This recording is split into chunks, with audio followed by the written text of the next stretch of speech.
하고 나아갔으며 믿음으로 그가 이방의 땅에 있는 것 같이 약속의 땅에 거류하여 동일한 약속을 유업으로 함께 받은 이삭 및 야곱과 더불어 장막에 거하였으니 이는 그가 하나님이 계획하시고 지으실 터가 있는 성을 바랐습니다. 아멘.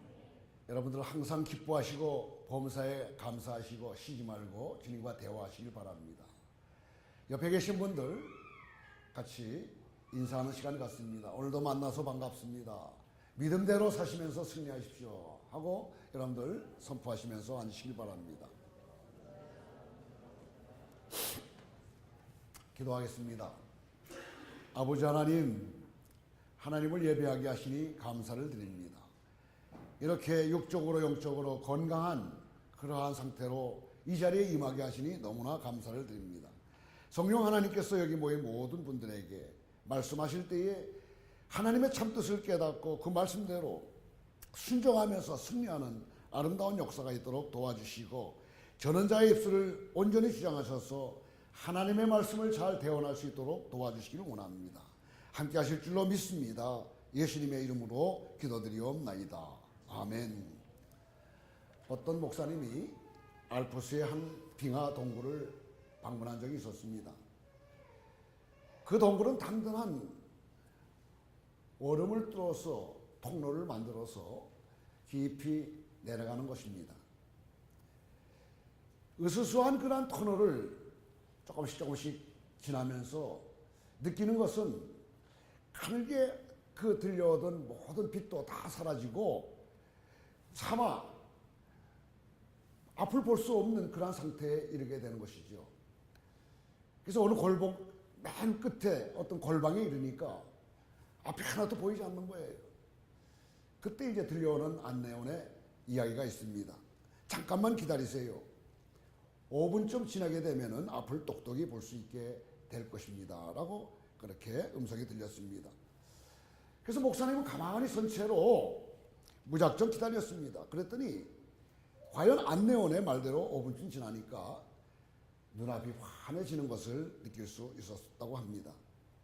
눈이 밝아지자 이 동굴 벽 천장이 반투명의 초록색으로 희미하게 빛나기 시작했고 신선하고 부드러운 빛 속에서 서로의 얼굴을 알아볼 수가 있었고 또 안내 책자까지 읽을 수가 있었다고 합니다. 어떻게 이런 일이 일어날 수 있을까? 그것은 눈이 새로운 환경에 길들여졌기 때문인 것입니다. 밝은 곳에 있다가 갑자기 캄캄한 곳에 들어가면은 보이지 않지만은 시간이 지나면은 캄캄한 곳에 익숙해진 눈이 캄캄한 곳에서도 볼 수 있다는 것 여러분들도 다 체험했으려고 봅니다. 캄캄한 곳에서 볼 수 있기 위해서 그 목사님이 하신 일은 그저 기다리는 것뿐이었습니다. 이렇듯 기다림이라는 것은 우리의 눈을 열어서 우리 주위에 있는 하나님의 아름다운 것들을 보게 해줍니다. 우리 주변에는 갑작스러운 그 변화 때문에 좌절하고 당황해하면서 힘들어하는 많은 사람들이 있는 것을 보게 됩니다. 그들에게는 모든 것이 어둡기만 해서 초조한 마음을 가져야 해요. 그래서 벽만 더듬어요. 그러나 초조하게 더듬어지던 그 손길을 멈추면서 하나님 앞에서 조용히 기다릴 때 비로소 캄캄한 속에서도 하나님의 사랑을 볼 수가 있는 것입니다. 성경에는 갑작스러운 그러한 변화에도 불구하고 오랜 기다림을 통해서 하나님의 아름다운 것들을 본 많은 사람들이 등장을 합니다. 그 중에서 가장 대표적인 한 사람을 뽑으라고 한다면 많은 사람들은 주저없이 아브라함이라는 사람을 뽑으리라고 생각이 됩니다. 오늘 우리의 본문은 바로 그 믿음으로 오랫동안 기다렸기 때문에 결국 하나님의 그 아름다운 사랑의 역사를 보았던 아브라함에 대해서 이야기해주고 있는 것을 보게 됩니다. 아브라함, 그 이름은 듣기만 해도 우리를 흐뭇하게 만드는 인물입니다. 그런데 아브라함이라고 부를 때에 언제나 수식어가 있어요. 뭐라고 그럽니까? 믿음의 조상 아브라함 그렇게 부릅니다. 도대체 아브라함의 믿음이 얼마나 컸기 때문에 그를 두고 믿음의 조상이라고 부르는 것일까? 히브리서 기자가 들려주는 그 이야기를 따라서 아브라함의 그 믿음을 하나씩 이 시간 알아가는 시간이 되겠습니다. 먼저 본문인 히브리서 11장 8절을 보시면은 바로 이렇게 기록되어 있죠. 믿음으로 아브라함은 부르심을 받았을 때에 순종하여 장래에 유업으로 받을 땅에 나갈 때 갈 바를 알지 못하고 나아갔으며 그렇습니다. 첫 번째로 이 아브라함의 믿음을 보세요. 하나님의 부르심에 순종한 믿음인 것을 알게 됩니다. 이 이야기는 뭘 이야기하느냐 하면은 말이나 생각 이런 것으로 순종하는 것이 아니라 실제적으로 구체적으로 행동했던 믿음이었다는 뜻입니다. 다음 구절인 8절 하반절을 보시면은 아브라함의 순종의 믿음을 더욱더 확실하게 이해할 수 있게 됩니다. 뭐라고 기록되어 있습니까? 갈 바를 알지 못하고 나갔다고 이야기를 합니다. 세상에 어느 누가 갈 바를 알지 못하고 이사하는 사람이 있겠어요? 떠나는 데에는 어떤 분명한 목적이 있습니다. 방향이 있어야 됩니다. 그런데 아브라함을 보세요. 어디로 가야 할지를 전혀 모르는 채 무조건 하나님의 말씀에 순종하여 길을 떠났다고 그렇게 기록되어 있어요. 이것은 아브라함이 하나님 명령에 마음 깊이 순종하고 그것을 구체적으로 실행해 오겠다는 것을 여실히 드러내주는 것입니다. 이것이 다른 것이 아니라 아브라함의 위대한 믿음입니다. 특별히 아브라함 경우에 있어서 하나님의 명령은 순종하기가 아주 어려웠던 것들이 너무나 많이 있습니다. 일생을 통해서 아브라함 믿음의 순종에 성공하기도 했지만은 또 더러는 많은 실패도 했습니다. 그러면서 아브라함은 점점 믿음을 공고히 해나갈 수가 있었던 것입니다. 특별히 아브라함이 100살 때 하나님께서 이삭을 바치라는 그러한 명령을 받았습니다. 그것도 번제물로 바치라 그랬습니다. 그러나 믿음으로 그는 그 아들까지도 자기에게서 떠나 보내는 그런 믿음을 우리들은 보게 됩니다. 이러한 그 믿음을 보면서 하나님은 바로 아브라함의 믿음의 순종을 눈여겨보시면서 그것을 귀하게 여겼다고 믿습니다. 우리 역시 신앙생활을 해나갈 때 가끔씩 순종하기 어려운 하나님의 명령을 받을 때가 있습니다. 순종하기 어려운 하나님의 그 명령이란 내 생각, 내 경험, 내 현실에 잘 맞지 않는 그런 명령을 뜻합니다. 내 상황과 형편상 순종하기 어려운 그 명령을 하실 때 여러분 그때야말로 우리들의 믿음이 드러나는 때입니다. 하나님의 명령에 토를 달고 이유를 달면서 그것이 적절하지 않다고 적신하지 않다고 항변하면서 불순종하는 것, 여러분 이것은 믿음이 작다는 분명한 증거입니다. 비록 이해할 수 없을 때라도 하나님의 명령에 순종하여서 그것에 순종할 때 비로소 우리는 믿음이 있다는 것을 드러낼 수가 있게 되는 것입니다. 성경은 아브라함이 축복받는 이유를 분명하게 언급하고 있습니다. 창세기에서 26장 5절에 이렇게 기록되어 있는데 같이 읽도록 하겠습니다.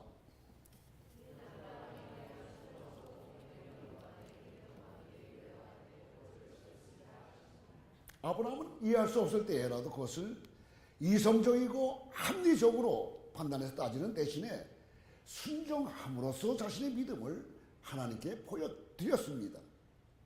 내 명령과 계명과 또 율례와 법도를 다 지켰다 그랬어요.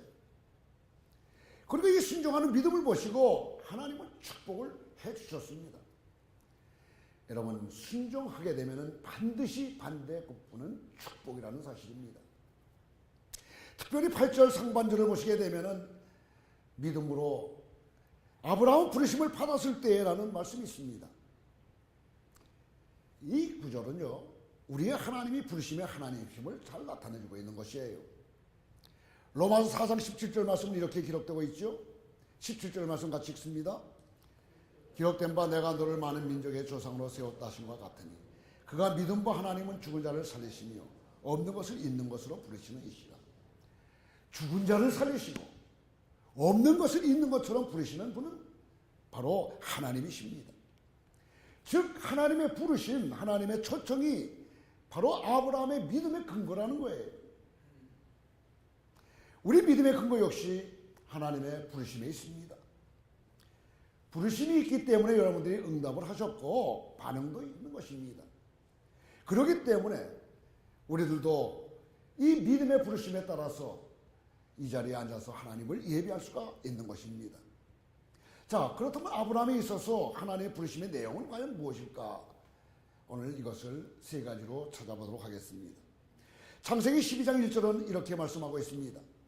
여호와께서 아브라함에게 이르시되 너는 너의 고향과 친척과 아버지의 집을 떠나 내가 네게 보여줄 땅으로 가라. 하나님의 아브라함을 부르시는 그 명령은 간단했어요. 부르심은 아주 내용이 심플했습니다. 한마디로 뭐라고 이야기를 합니까? 떠나라는 거예요. 집도 떠나고 친척도 떠나고 떠나라는 것입니다. 이와 같은 하나님의 부르심의 명령에 대해서 아브라함은 순종했습니다. 그러나 아브라함이 처음부터 다 순종한 것은 아니었더랬지요. 히브리서 기자는 그 모든 과정을 다 생략하고 결국 아브라함이 하나님의 명령에 순종했다고 이렇게만 기록하고 있습니다.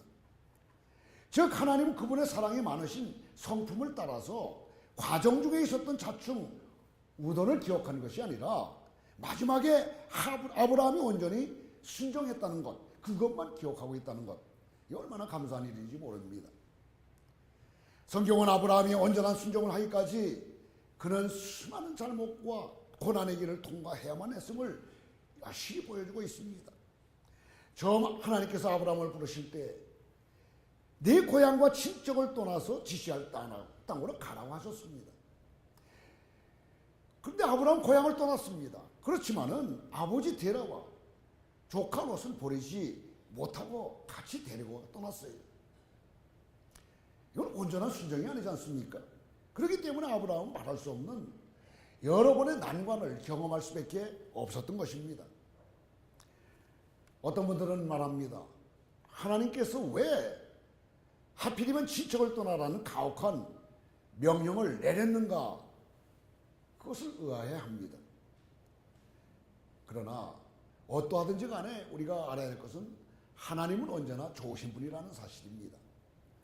하나님은 언제나 우리에게 유익을 주시는 좋으신 분이라는 사실을 우리가 기억한다고 한다면 도를 달 필요가 없는 거예요. 그래서 우리의 것을 빼앗기 위해서 버리라는 명령을 주신 것이 아닌 것입니다. 더 좋은 것을 주시기 위해서 지금 있는 것을 버리고 떠나라고 우리들에게 명령하고 있는 것입니다. 아브라함의 경우를 보게 되면 갈대아 우르라는 고향 땅을 버렸더니 그에게 남겨진 것은 뭡니까? 젖과 꿀이 흐르는 가나안 땅이라는 것이죠. 또 친척과 조상을 버리라고 버렸더니 어떻게 됐습니까? 오히려 모든 믿는 자의 친척과 조상이 되지 않았습니까? 이렇게 하나님은 더 좋은 것을 주시기 위해서 지금 있는 것을 버리고 떠나라고 명령하신다는 것입니다. 여러분, 여러분들의 모습은 어떻습니까? 하나님께서 버리라고 떠나라고 명령하는 것에 망설이면서 순종하지 못하고 계속해서 갈대아 우리를 만들고 있지는 않습니까? 버려야 할 습관, 끊어야 할 죄, 포기해야 할 것들을 버리지 못하고 발을 동동 구르면서 붙들고 있어서 하나님의 축복을 받지 못하고 있지는 않느냐 하는 것입니다. 아브라함은 고향을 떠났지만은 친척을 버리지 못한 불순종 때문에 뼈아픈 고난의 대가를 지불해야만 했습니다. 창세기 21장 31절 말씀을 같이 읽도록 하겠습니다.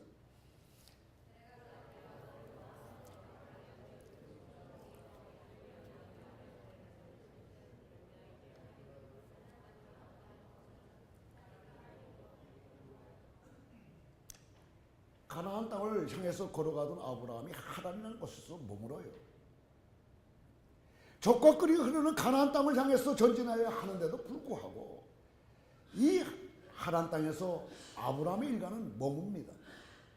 대략 계산해 보면 한 5, 6년 동안 머무르는 것을 보게 됩니다. 여러분 5, 6년이라는 기간은 짧은 시간이 아닙니다. 그러니까 그 긴 시간을 허비하게 돼요. 이유는 뭡니까? 왜 떠나지 못하고 거기 머물렀어요? 버려야 할 것을 버리지 못했기 때문이었습니다. 여러분 하란이라는 그 말의 뜻이 뭔지 아세요? 갈대어로요, 낭비하다, 지체하는 것이라는 그런 뜻을 갖고 있어요. 즉 아브라함은 하란에서 지체함으로써 세월을 낭비하게 되었다는 것입니다. 여러분 온전히 순종하지 못하게 되면 시간을 낭비할 수밖에 없는 것입니다. 사도행전 7장 4절은 이렇게 또 기록하고 있습니다. 같이 읽습니다.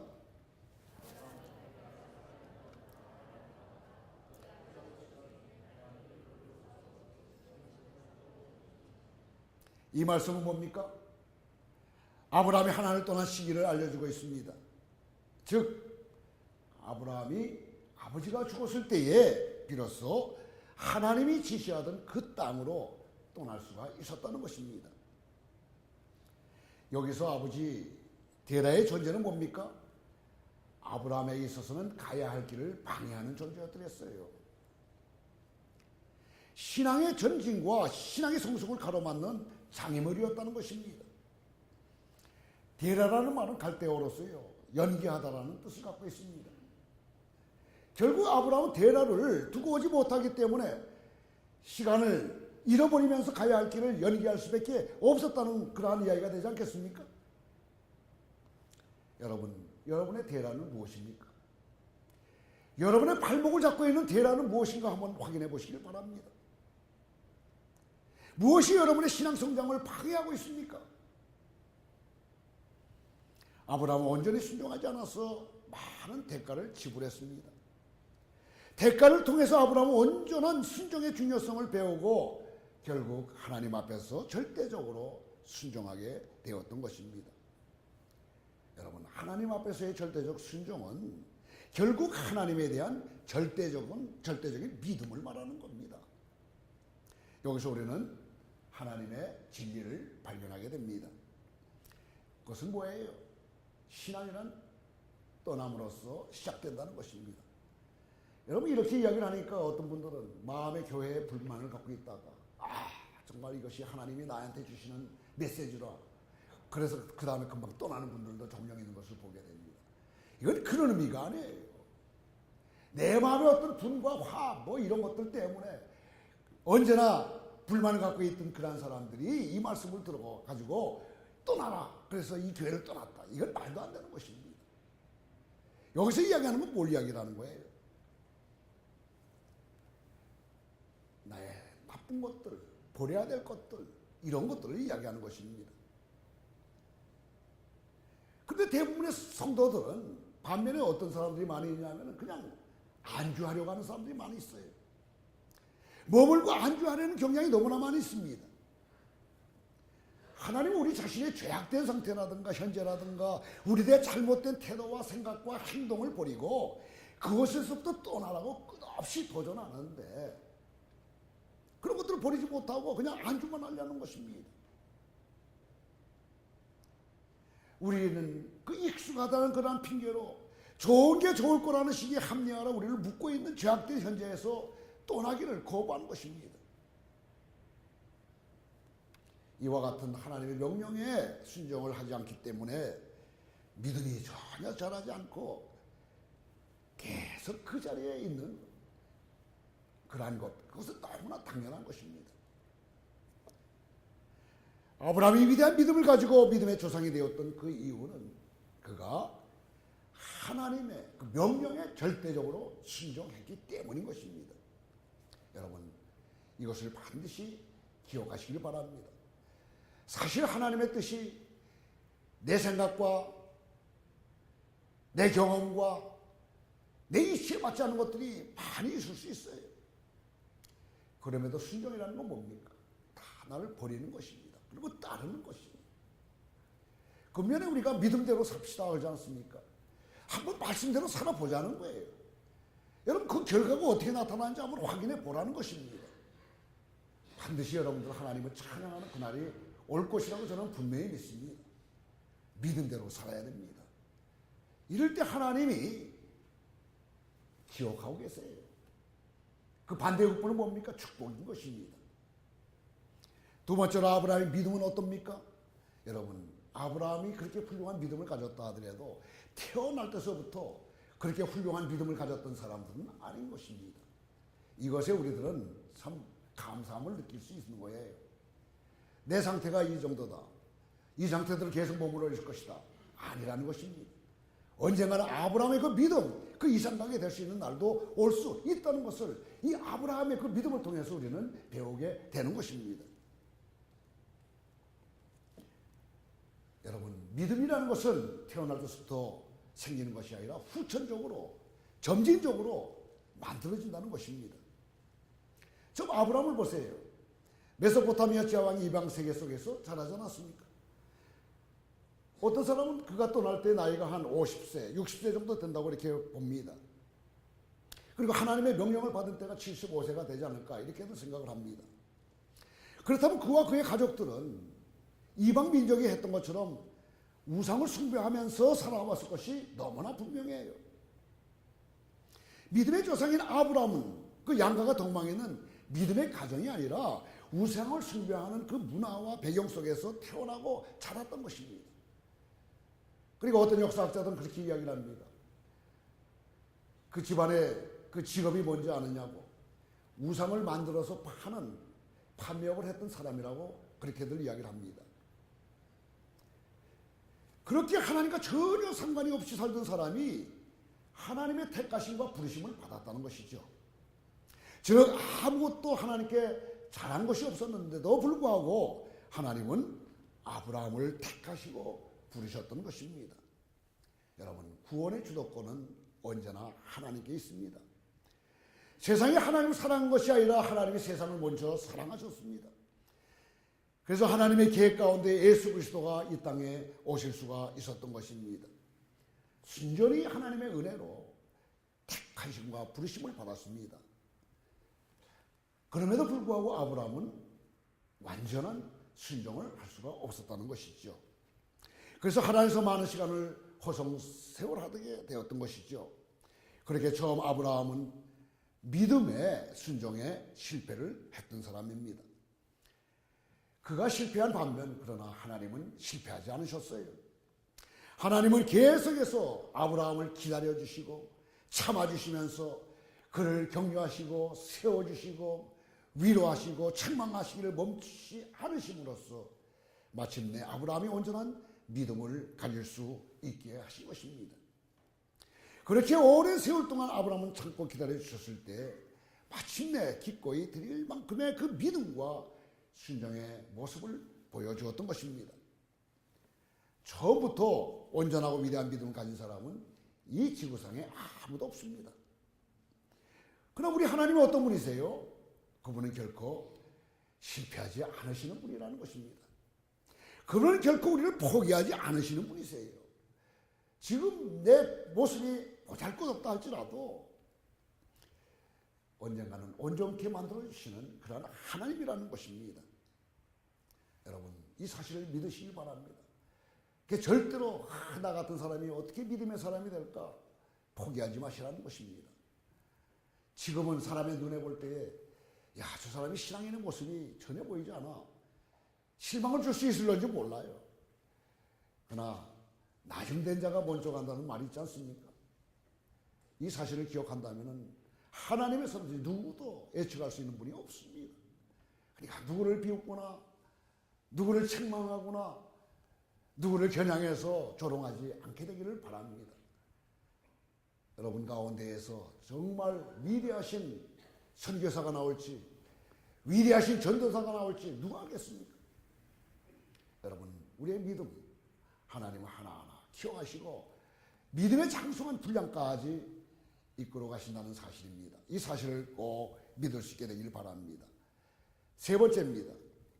아브라함 믿음은 현실적인 믿음이 아니라 종말론적인 믿음이라는 거예요. 히브리서 11장 9절 10절을 같이 읽도록 하겠습니다.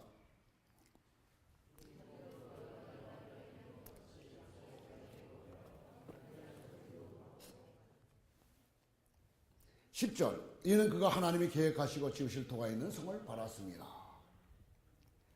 여러분, 아브라함은 가나안 땅에 들어가서도 장막에 거하였다 그랬어요. 장막은 텐트 아니겠습니까?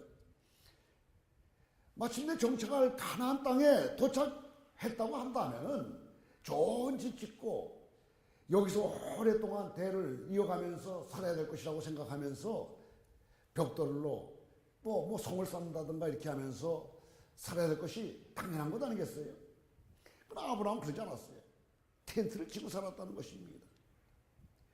왜 그러냐 할 것 같으면은 장차 하나님이 경영하시고 지으실 토가 있는 그 성을 미리 보았기 때문에 이 땅에서는 뜯어내고 다시 짓기 편리했던 장막을 짓고 살았다는 것입니다. 11장 1절에서 뭐라고 이야기를 합니까? 믿음은 바라본 것들에 실상에 보이지 못하는 것들에 보이지 않는 것들의 증거니라고 그러지 않았습니까?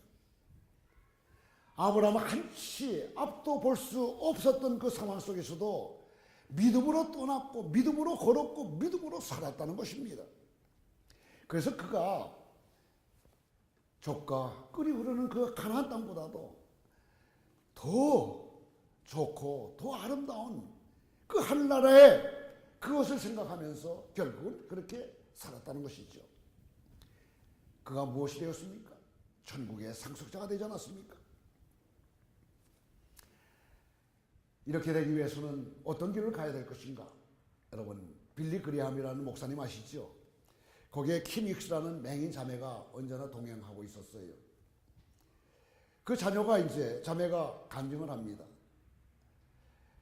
어떻게 간증하냐면 저는 소경이기 때문에 누구의 안내를 받아야 된다는 거예요. 근데 사람들은 10m 전방에 무엇이 있는 것부터 자세하게 알려준다는 것입니다. 층층다리가 나오게 되면 발을 옮겨라.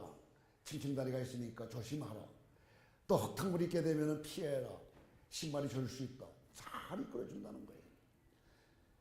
그래서 그 자매는 뭐라고 이야기를 하냐면 안내원의 지시에 따라서 한 발 한 발 움직이게 되면 목적지에 언제든지 실패하지 않고 잘 도착했다는 것입니다. 우리의 인생의 목적지를 향해서 갈 때에도 똑같다는 거예요.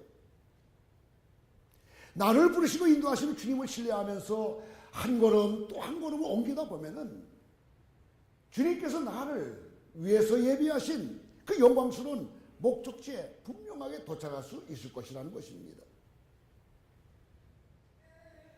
우리는 믿음의 발걸음 없이 천국을 소망할 자격이 없습니다. 믿음의 발걸음은 순종할 때에만 옮겨놓을 수가 있는 것입니다. 믿음으로 영광의 하나님이 우리를 위해서 예비하신 그 천성을 바라본 사람은 결코 뒤를 돌아다보지 않을 것입니다. 아브라함 갈대아 우리를 등지고 위에서 부르신 상급을 위해서 표대를 향해서 믿음의 길을 재촉하였습니다.